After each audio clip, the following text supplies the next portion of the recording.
friends, my name is Allie. If you're new here, hello. If you're returning, welcome back. Thank you for being here.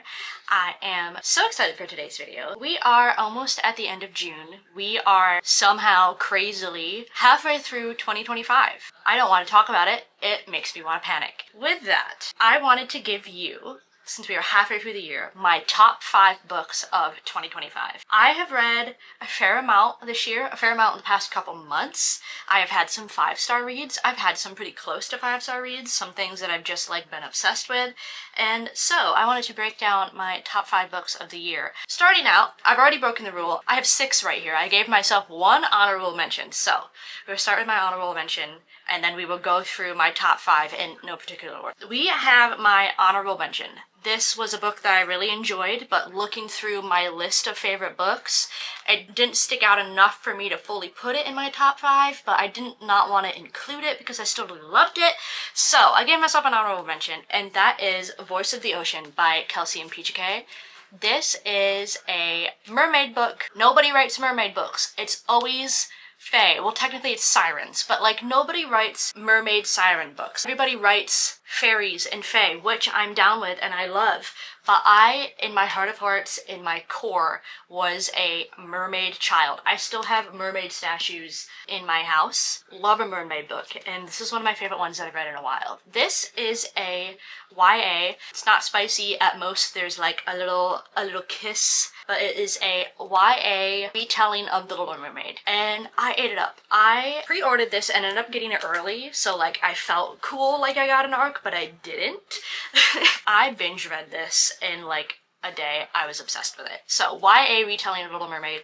Our main character is Celeste. She is the youngest princess in this mermaid family. They're technically sirens. So she is training to be in their siren army. The difference between sirens and mermaids in lore, mermaids are nice, sirens are technically bad. Sirens were the ones that would in Pirates of the Caribbean and stuff where they sing to pirates and people and drown them and eat them. That's what sirens are. So Celeste's family is a family of sirens. She is supposed to go to the surface and kill people. She has the whole scene of in Little Mermaid where Ariel sees Prince Eric and is oh my gosh, he's so cute. It's all those ties of Little Mermaids, but make it siren. The male main character is Ryden. I'm obsessed with them. She gets her human legs, goes and joins a pirate crew to figure out where she stands in life. This is supposed to be a duology. I don't even know if the second book has started to be written yet, but I highly, highly recommend it. This has specifically the trope of Pride and Prejudice, the hand flex. That specific trope is in this book. I love a Pride and Prejudice hand flex.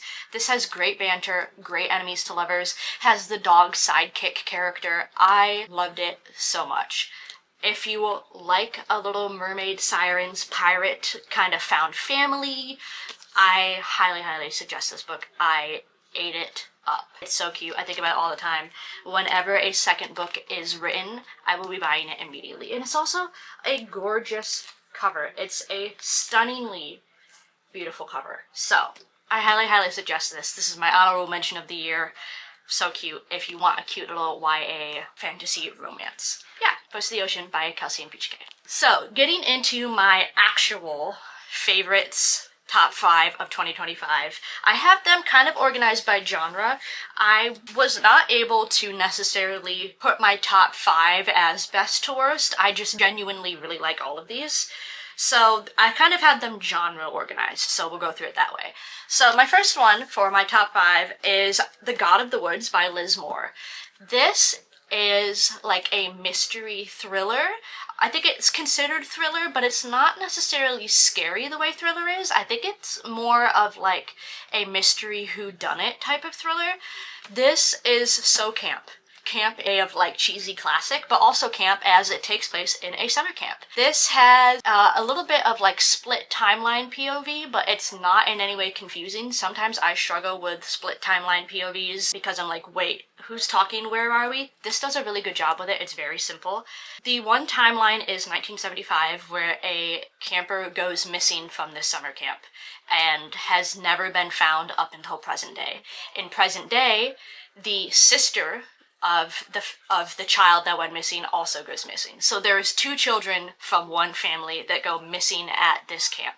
This family is, of course, rich and like pretty much owns the camp. So it's like, why are these 2 specific children like 20 years apart going missing at this same summer camp? Where are they? There's a like local town rumor that there's this crazy man that's hunted them down and killed them. Did they hate their family and they ran away because there's all these family secrets and they're not actually good people? It was crazy. I am someone that I've read enough books and I've watched enough shows that I guess plot twists really easily and like pretty quickly right off the bat. I had no idea where this book was going. This was a book that I genuinely like was getting the plot twists and like being surprised by them. I had no idea where this book was going. I have not read a lot of like thrillers and mysteries this year. I usually read a lot more than what I have. For this one being one of the only ones that I read all year, I thought about it for weeks. It was crazy. If there was somehow a second book to this, I would read it. I adore it. I think this has also made a lot of like the like Goodreads tops of the year. So a lot of other people also agree with me that this book is incredible. So if you are like a thriller mystery whodunit person and you are looking for something, I highly suggest this book. It is thick. It looks intimidating, but it is so fast-paced that genuinely goes by so quick. I could not put this book down. I also listened to some of it on audiobook, and the audiobook narrators do an incredible job with it. So if you are looking for something, and it's also if you're not a thriller person and you get easily scared, which I do, I literally can't read thriller books at night or else they will give me nightmares when I go to sleep. I can only read thriller books during the day because I'm a baby back bitch. So if you're like me and are not good with scary stuff, this will not scare you that way. It's not like gory, gross Stephen King style. It really just makes you think and is like eerie. I think eerie is a really good way to describe it. But I highly suggest this book. I love it so much.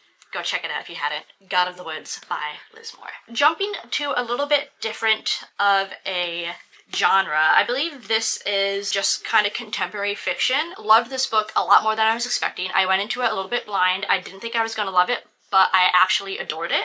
That is Yellowface by R.F. Kuang. I actually read this on my Kindle, adored it, went back and just bought the physical copy of it. Loved this book. R.F. Kuang, for whatever reason, I have never been able to fully get into Poppy War. I have tried to read the first book of Poppy War like 3 times by now, and I either get halfway through and I DNF it, or I read it and then like I don't care enough to finish the series. For whatever reason, Poppy War being her like most popular series, I can't get into it. Yellowface, I ate this book up. This book is thought-provoking. It is uncomfortable. Just the way that R.F. Kuang's mind works, I want to just like go inside of her brain and look around, because she just thinks her writing, she's got fantasy, she's got thought-provoking things like this. She just writes such unique stories that I'm like, girl, what are you doing? What's going on up there? And I want to know.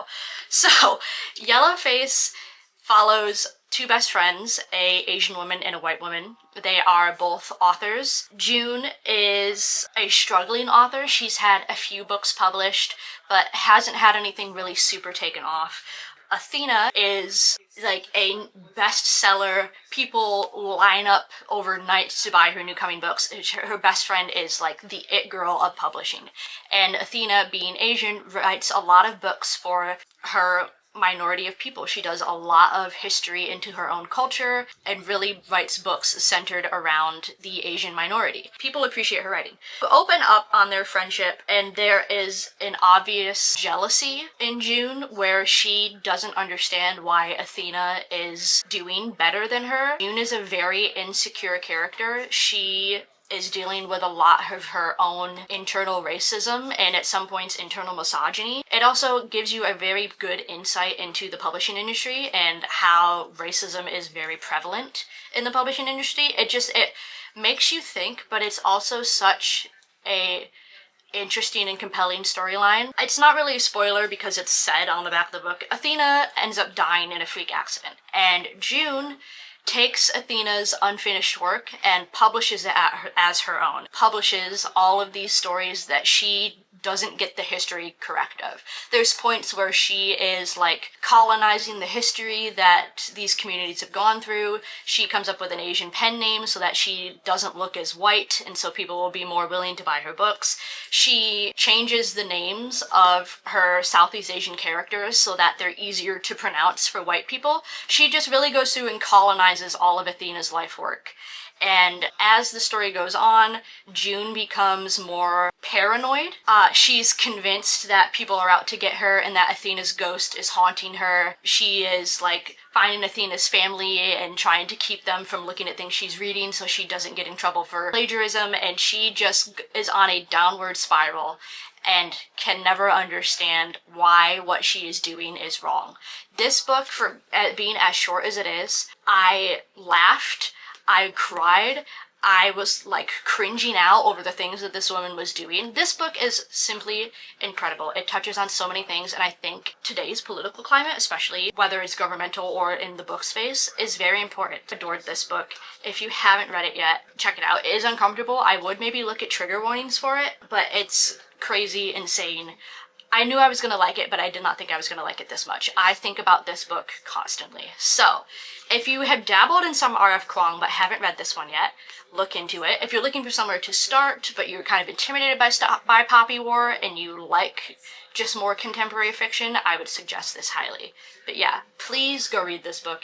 It's incredible. Yellowface by R.F. Kuang. We then have some books that I've read pretty recently. The first 2 or 3 I read more towards the beginning of this year, and these next 3 I have just read in the past couple months. But we have a couple that are more contemporary romance. So the first one is Conditions of Will by Jessa Hastings. Jessa Hastings wrote the whole Magnolia Parks universe, which I've started but haven't finished.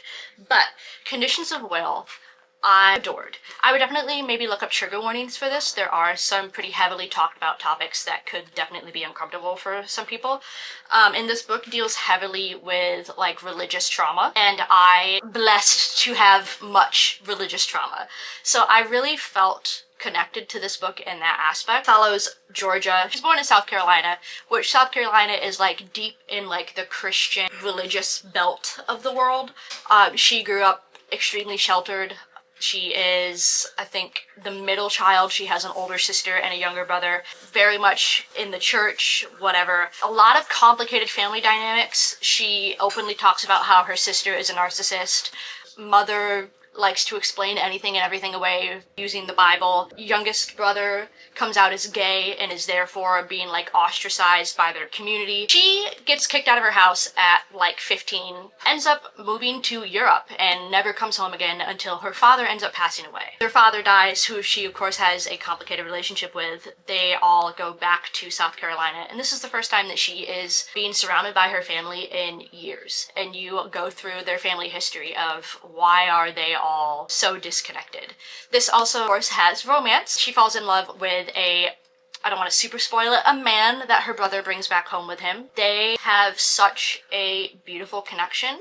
I love the way that Sam handles Georgia and all of the baggage that she's dealing with. I don't know. I just love them. This book, I think the religious trauma of it all, I just really connected to. I don't know if this would be a book for everybody. I can understand why people wouldn't like it. If I feel like it's a very niche book. So again, I would definitely look up trigger warnings for this. There's a lot of topics that are brought up, not only with religious trauma, there's a lot of essay brought up. So I would definitely just look into it first. I think this is the most look at trigger warnings book that I'm going to be talking about. It does seem like something to be interested in. I loved it. It's again thought-provoking. I laughed, I cried. I annotated the heck out of this book. I felt seen and heard and represented. This is another one where I wasn't expecting it to be this good. I thought the Magnolia's Parks universe was okay. I obviously never finished reading it, so I wasn't expecting this to be the way it was. I adored this book so much more than I thought I would. So, check your trigger warnings, but if it's something you think you might be interested in, I would love for you to read it. So, The Conditions of Will by Jessa Hastings. Then we have a book that I have talked about a few times before, and I will probably never stop talking about. My newest favorite Emily Henry, Great Big Beautiful Life. The people that didn't like this book, you deserve to be illiterate. If you are somebody that liked Seven Husbands of Evelyn Hugo and then didn't like this book, I don't understand how you liked one and not the other. If you liked Seven Husbands of Evelyn Hugo, you will love this book. This has the same feel of the book, of its dual timelines of writing someone's story. This follows Hayden and Alice. This is our present timeline romance. They are both hired by this woman, Margaret, who is like a former Hollywood starlet it girl. She has kind of fallen off the face of the earth, and she is finally ready to like write her memoir and tell her family's story. She hires both Hayden and Alice because she is not sure which of them writing style wise she likes more, so she kind of puts them in a competition. Alice and Hayden are both journalists, so they are in competition for this job, and they are falling in love as they are in competition for this book. Hayden on my mind. I am obsessed with Hayden. People that didn't like the romance in this book, you don't understand what romance is. Is this book smutty? No. Does every book need to have smut?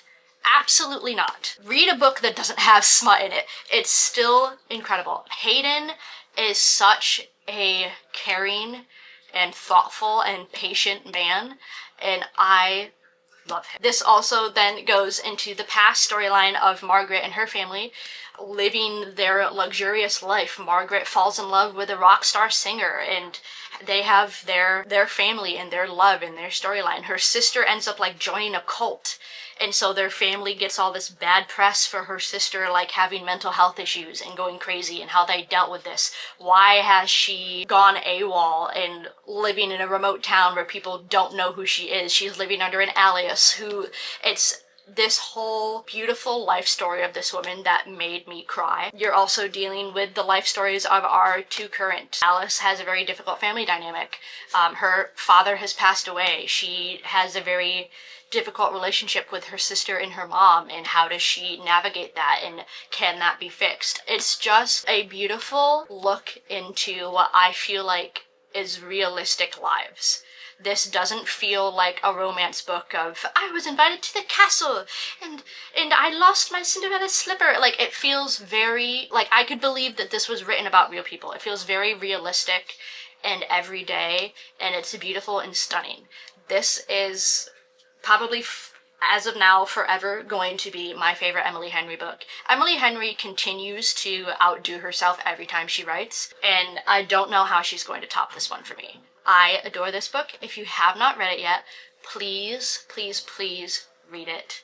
I adore it. I'm gonna say I adore it to every one of these books because that's the point of the video. They're all my favorite. Then, finally, last but not least, we have one of my most anticipated reads of the year, and I think if I had to say a favorite out of all of these, it would be this. The one and only The Night and the Moth by Rachel Gillig. I what? Say it with me. Adored this book. I loved the Shepherd King One Dark Window series that she wrote a few years ago. I ate those up. I thought they were incredible.